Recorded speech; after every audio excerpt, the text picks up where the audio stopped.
In this video, I'm going to show you how to use the PhET simulation to go along with your graphing motion lab. So here you can see I've already brought up the lab, and we're just going to start here on the procedure. Make sure you add this ChirpJ to your browser so you can actually work the simulation. You'll click the picture here and click the link below the picture to take you to the simulation. It'll take a few minutes to load. That's fine. I just went ahead and loaded it ahead of time here so we don't have to wait for it.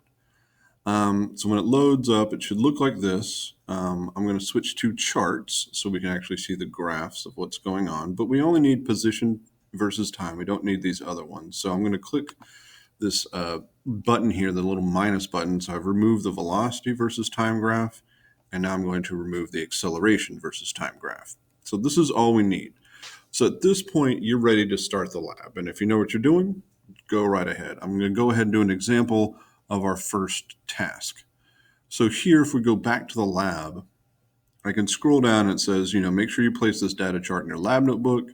You should have a precise illustration and accurate description of the events which resulted in a match. All right, so it should include pace, direction, and any special instructions. So what that means is you have this objective, and that's what we're going to recreate using the PhET simulation. And in your lab notebook, you should illustrate it. You should draw it as best as you can from the actual simulation, and then describe what the little person did to make that lab. So for this one here, I noticed that it starts just above 0, so I'm going to have to move him to just above 0, and then he's going to move at a constant velocity. And so we'll try our best to match that.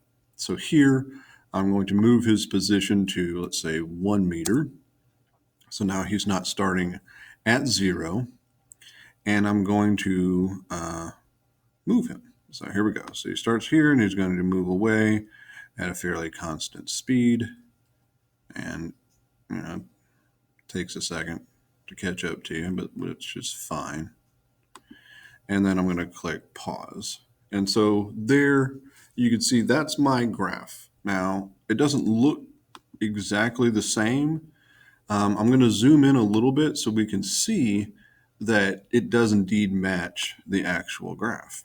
And so once I get done zooming in here, that'll pretty much be it for the video.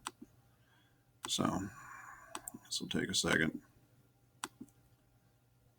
So here we can see that's not perfect, but you can see I started above 0 and I went away at a fairly constant rate.